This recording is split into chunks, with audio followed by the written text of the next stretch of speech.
What's up, Knotfest? This is Daniel Dekay out here. A gorgeous day in Sacramento, hanging out at AFTERSHOCK 2022. I am joined by the evil, creative genius, mastermind, ringleader of Cherry Bombs, Alicia Taylor. How you doing, my friend? Thank you. Thanks for having me. Thanks for hanging. I think before we get into anything, there are some celebratory congratulations in order. A new family member, Spud Taylor. Spudnik, the space potato. Spudnik the space potato, a cute new little puppy. Yeah, cute puppy. We follow this rescue group on social media, and their puppies keep coming up on my feed, and every day I'm sending screenshots to Corey like, can we get another one? Can we get? He's like, no, we can't get another. And then finally he caved in when he saw Spud, because Spud is a Chinese crested puppy that came from somewhere. It is a rescue group. We only adopt rescues. And he's like half naked, half fur. He's got a lot of skin showing. Patchy. But yeah, he's patchy. Yeah. He's like a little werewolf. That's kind of cute, though. Yeah, he's like the ugliest, cutest dog I've ever seen. He's just Ugly adorable. Ugly is cute. Oh, he's great. He's got great personality.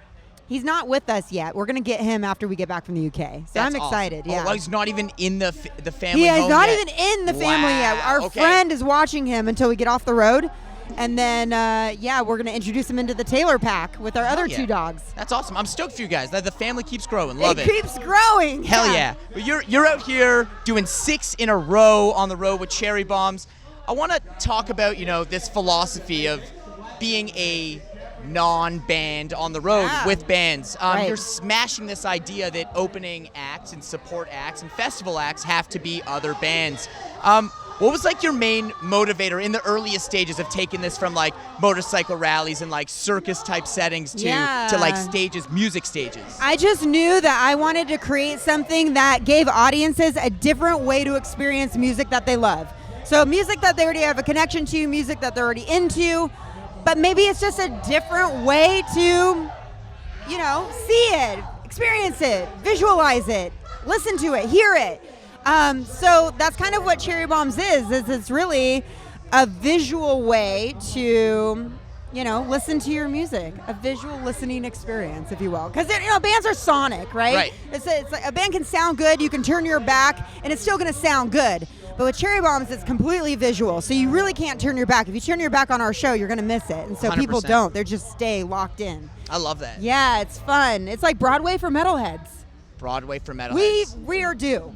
That's actually pretty good. I was trying to think of the correct way to summarize it into one phrase. And It's hard. It's hard, and you could throw a lot of adjectives at it and a lot of different ways to describe it. But I think Broadway for metalheads Broadway. I mean, like Rocky Horror, something like that. But a little more metal. A little more metal, but it's still just as theatrical. I can play with storylines and I can play with characters and all that fun stuff, but it really is kind of a unique thing of its own that we've been very grateful in that we've been able to kind of create a trail-blazing part in this industry, in this band, live music industry. So it fits. It works, I think. Fuck yeah. And I mean, the stuff you're doing on stage is things that no one ever sees at a concert, let alone some things they may have never seen in their life.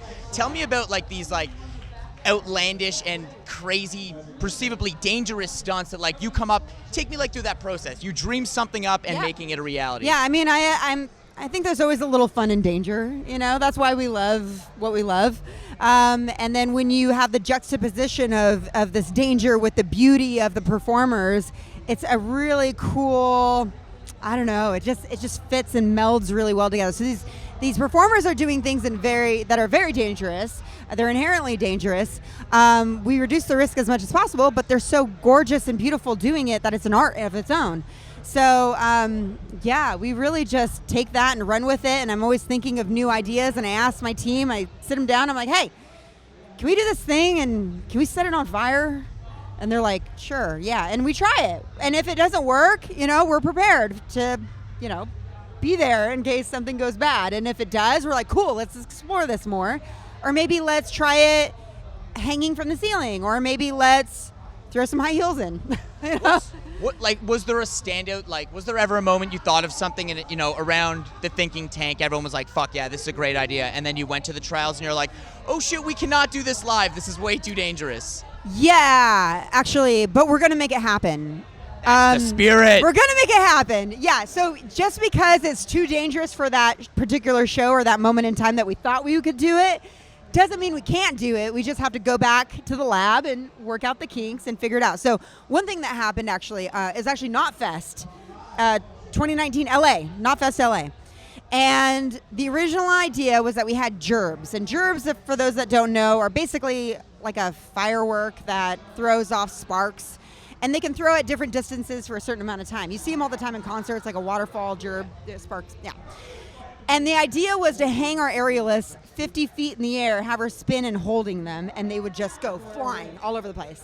So we always test everything. And we were running it at the stadium the day before Knotfest LA. And we had our fire marshal there with us, and we're looking at it, and those sparks, she was spinning so fast that those sparks were just going everywhere. And it would have gone all over the audience, and that's a no-go zone. Yeah. So we had to cut it. She still went up and spun, but she didn't have those. But I'm going to make that happen because it looks cool.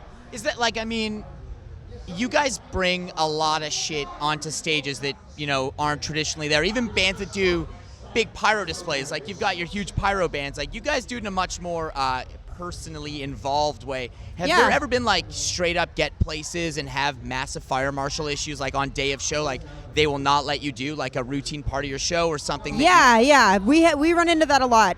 We have a great reputation amongst fire marshals across the country, so we're very grateful for that. We've worked really hard for that. But, you know, there's one particular show, it just depends on who you get. So like some fire marshals, they're not really educated on what we do, and so they're a little scared or nervous. And so they're going to err on the side of caution. You know, they don't know us. They don't know what we do, and they don't trust me.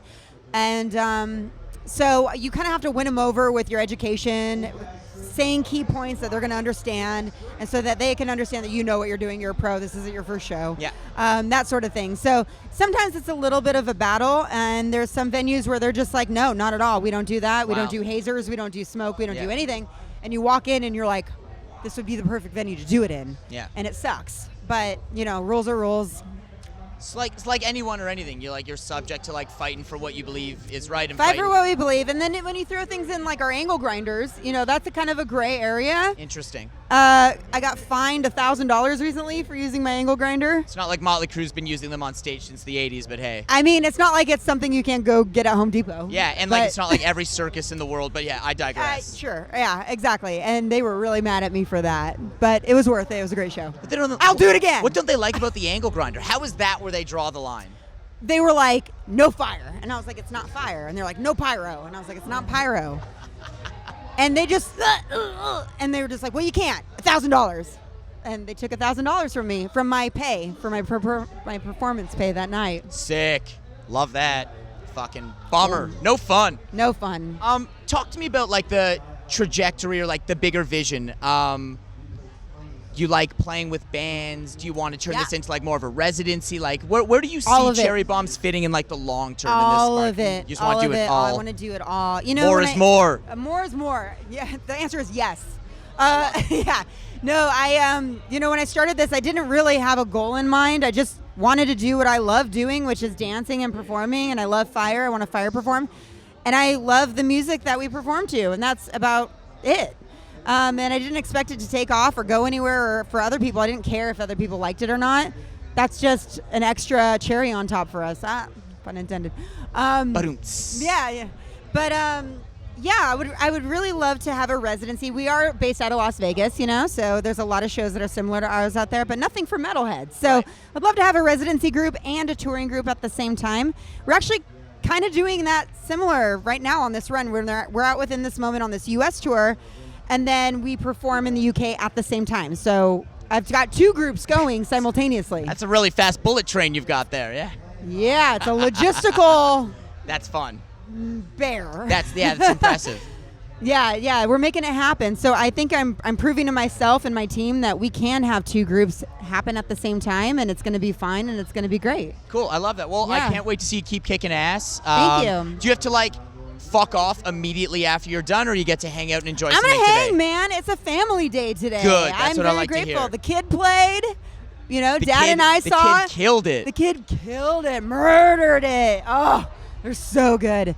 Dad and I got to watch him, so we're happy there. Then they're going to watch me, and then we watch Dad. And so it's like, you can't think of a better day than that. So Family Day, we love it. Wholesome. Yeah. Wholesome family day wholesome here. family While we light shit on day. fire and do potentially dangerous stuff. Bring your kid to work day, and Sums let it them all work up. too. Yeah. Alicia Taylor hanging out here at the Thank you. Knotfest tent. Thank Daniel you. DK, we'll catch you later. Thank you.